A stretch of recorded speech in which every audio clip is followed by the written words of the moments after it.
Greetings, chess friends. Just wanted to do a video on some of my past. I've had a couple of questions always asked. One of them, how many moves do you think ahead in chess? And the other one is when did you kind of know you were good at chess, or when did you kind of know that you were going to kind of separate from the average, at least in your area? I'm not that great of a chess player overall.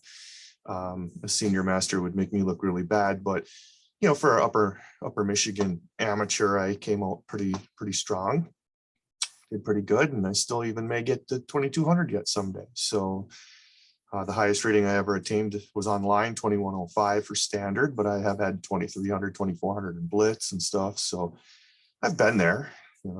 I can beat a grandmaster once in a while, even though I lose most of the time. It's true. Yeah. So let me share my screen quick and pull up the one game here that really kind of answers a lot of those questions. The first question is how many moves do I think in chess? And I got to be honest, most of the time I only think one move ahead, to be honest. Now it leads to more, a lot of different things. It really does require, the situation requires kind of what you need to think. Like obviously, like right here, now this is when I played to Carol Khan back in high school, but you're not going to think more than one move ahead. You've kind of got an idea what you're going to do, and then you just kind of do it. There's really no thinking involved at this point, even back then. This game here was 1987. And this was the high school team championship, round 3 against Monroe B. We were undefeated at that time. We had won our first round, and we had tied the #1 team in the state, Monroe A, in the second round. And then we got their B team in the third round. And we did finish this tournament undefeated with 3.5 out of 5. We didn't lose a round. And this was one of those crucial games where I had to win or we were going to lose. I believe Walters was on 4th board and he won. And I think Rob Skogman was on 1st board and he lost. And I think that was or did he draw? He drew, and I think Rick Perez drew on 3rd board. No, couldn't be that, because Walters won. So those two must have lost that 3rd round. And I had to win this game. I distinctly remember this was a must-win situation, or we were going to lose that round. And yeah, Walters didn't lose a game that tournament. So but he might have took 4.5 out of that tournament. So if he had a half, then maybe Rick had a half. Maybe Rob had lost on 1st or something like that, or maybe Rob had drawn on 1st and Rick had lost or something. Rick had a really good tournament too. So it's hard to remember. I should have looked all this up before I made a video. But the crux of the matter is I had to win. I was forced to win. You had to win this game. It was vital. And it was the last game, and we were down 2-1 in some way, shape, or form. Okay. So getting back to some of the questions again is, how deep do you think? The reason I show this game, and we're not going to look at this game overall, that'll be for a different video, because there's some brilliant stuff in here, and yet there's some misery in here. And I don't want this to be like a 48-minute video or something. I was going to try to keep it 20 minutes or under, if not 15 or under. So I'm going to pick up the speed here a little bit. But when I think of when I'm asked the question, how many moves do you think in chess, I kind of come to this game. And I was at a point, I was 15 years old when I played this game. I was rated 1449. I had been 1504 at one point, but I ran into a bad stretch of tournaments and I lost about 50 rating points. So I was a little bit demoralized from going from 1500 to 1400. And 1400 as a sophomore in high school is still a really good rating. Okay. The lowest rating I've ever had in my life was like 1380. So to go backwards was a little hurtful, but my energy levels were just absolutely insane at this age. I remember I couldn't get enough chess. I could not get enough chess.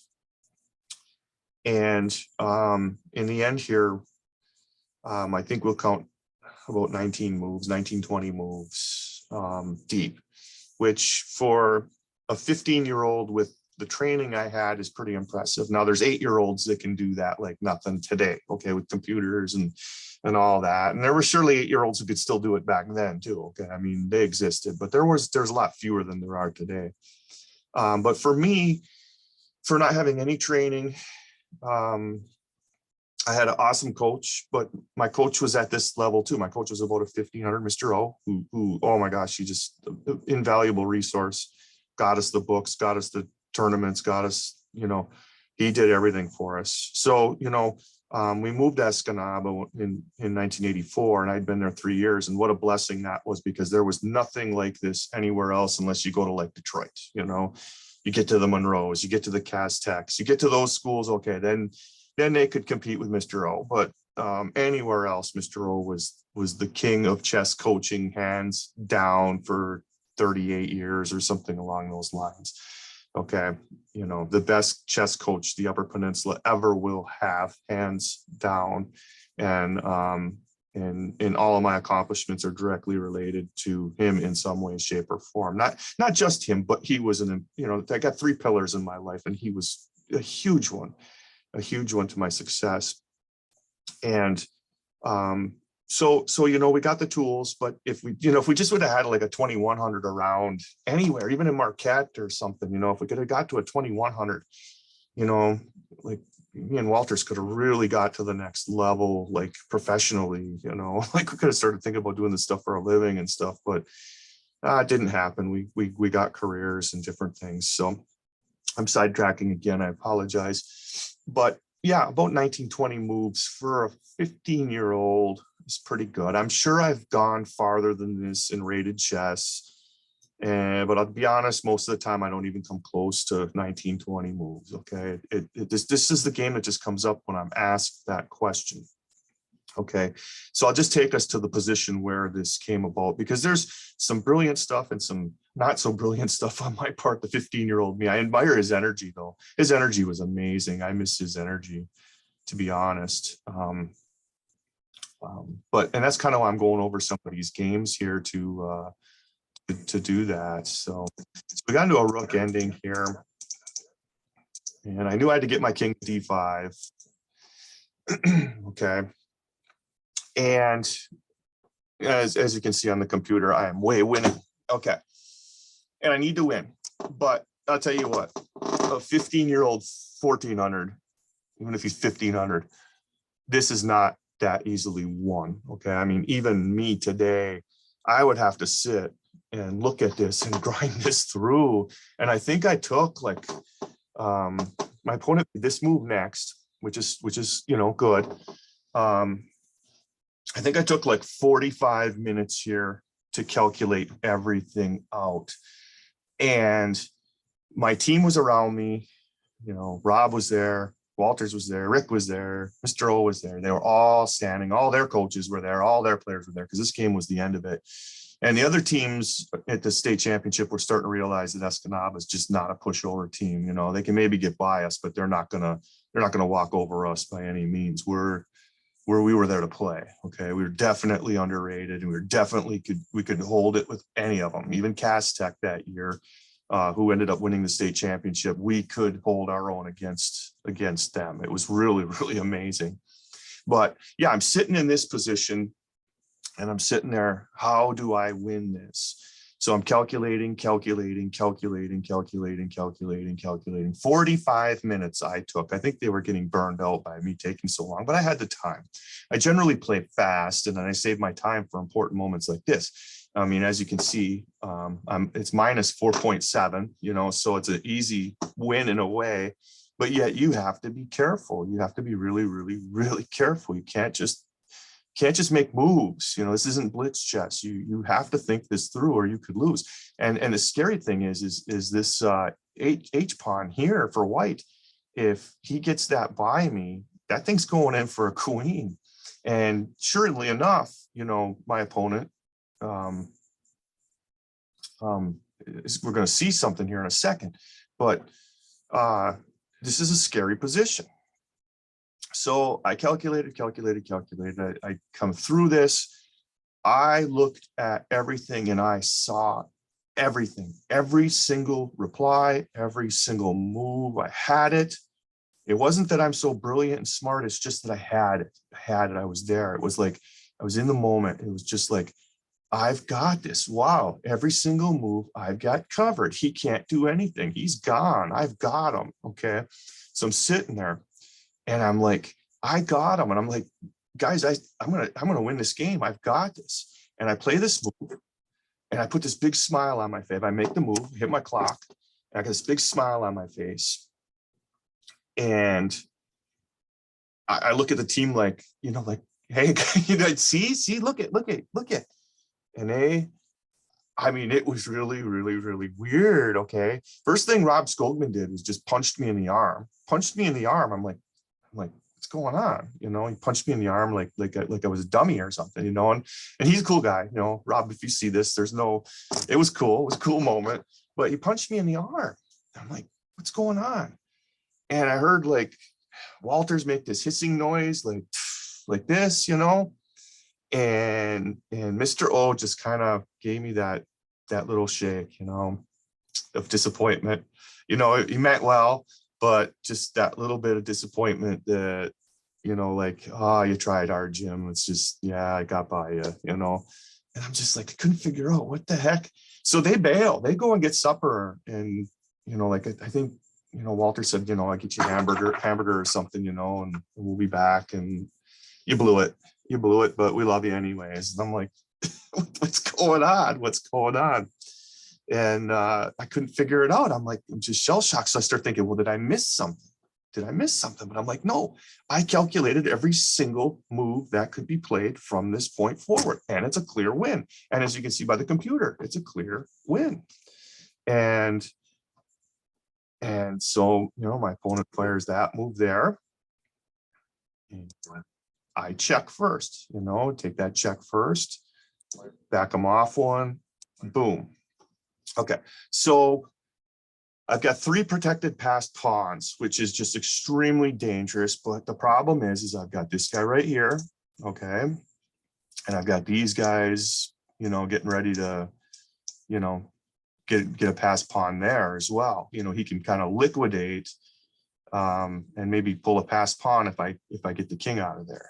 Okay, so if the king comes over here to chase, he's got enough ability to get a passed pawn over here and then queen something over here while I'm trying to get that pawn there. So, like I say, this is a clear win for black, but this isn't just some obvious little thing. This is important. So, so I took the pawn and he pushed and I pushed. Again, I had this all calculated out. He pushed, check, and then he played this weird move here. He must have been tired out too, but king to d1 is just an absolute blunder because I'm just gonna, I mean, you can't stop the pawn now, you just can't stop the pawn, and I'll just come back and grab it and everything's done. So this game ended here. But this is what I had seen. Instead of king to d1, I seen king to e3. Okay. And then, there's my gut tells me to kind of just do this. And then when the king comes back, check him. The king comes back and then get that little bell going there, that little inverted V there. And I'm going to get something in and then get that pawn. Okay. But I saw this right here, this F2. I saw that. I remember seeing it because I remember the checkmate that would follow was just absolutely amazing. So, if you he has to bring the king back, stop that pawn, and then you play e3. And it's like, oh man, this is just toast city. Because now when I play the pawn to g2 there, he can't stop it now, And even if he does get a queen, okay, I get my queen, he gets his queen. I can get a second queen. And, once that second queen comes on, there's just, plus I've got another pawn getting ready to go in there. It's just not happening. It's over at that point. I may even checkmate, the computer's even saying checkmate. So, You know, not worried at all. So if he comes back just like that, march the king. And I just, oh man, I mean, just watching this now is just giving me goosebumps because it's so beautiful. Because I remember seeing this and I didn't get it. I'm kind of disappointed I didn't, but I saw this all the way through, and then bang, checkmate like that. Okay. And I had it. Okay. So if we count from when I made my F4 move here, so we'll go 1, 2, 3, 4, 5, 6, 7, 8, 9, 10, but we won't count that one. We'll go here instead. 11, 12, 13, 14, 15, 16, 17, 18, 19 moves. So, you know, for a 1400, I think 19 move combination, it's not really a tactic, it's a combination, because I think everything was kind of forced in that. A 19 move combination is pretty impressive, actually. Like I said, there's 8-year-olds that can do this like in 30 seconds now, you know, I mean, with the training that they get and the different things, this wouldn't really be considered that impressive or anything like that, especially for a 15-year-old 1400. But, you know, for us amateur players, it's, I thought that was pretty cool. And I think that's when I realized that I was different. I realized, okay, I'm going to do some things in chess that a lot of amateurs aren't going to do. They're, you know, it isn't to diminish anybody's quality of play or anything like that, or that I'm so great, because I'm not. I'm just different. Okay, not great. I'm different. I just enjoy this game like nobody I know. Okay, I mean, I know professionals, a lot of professionals actually, and I have way more energy than they do, and I have way more passion for the game than they do. But you know, they're 7 feet tall and I'm short, so you know, it is what it is. Yeah, talk about amazing. I knew when this game happened, Jim Sawaski is just a different beast of a chess player. It's just different. There's something about him that is just different. And you know, go on to be the 3rd highest rated junior in Michigan for my age. And I was behind Walters, who was my best friend, you know, I mean, so he was number 2. And then there was a 2200 Wysocki, Jason Ray Wysocki. He was number 1. He was 2200. And I think he was even a little younger than us, actually. So, you know, to be the 3rd highest rated junior in Michigan isn't a horrible accomplishment either at those times. So, yeah, you know, that's kind of my chess story. That's answers 2 questions, you know. How far do you think in chess? Well, that's how far I can on average. I've gone far further than that, at least once, but that one really stands out. So 19 moves is about what I can do if I have a good day, especially when I was a kid. I can do probably more depending on the situation. You know, some positions are a little easier to solve than others too. You keep track of them more. And then when did I know I was different? That's when I knew I was different, right there. When everybody was just like angry and you blew that game, and you know, they didn't see it. I did. My opponent didn't see it either. My opponent was sitting there with his arms crossed like this, sitting there with, you know, like he's got me. One of them pawns is going in. And he didn't. And he was a former state junior high champion too. So those Monroe kids, they were Monroe guys, I guess. You know, the Monroe guys, they were good chess players. They were a high power chess team. They were well coached, and they were good. They were good chess players. So, all right, well, I'll end this video. I hope it didn't go too long, but I really enjoyed that, and we'll look forward to the next video.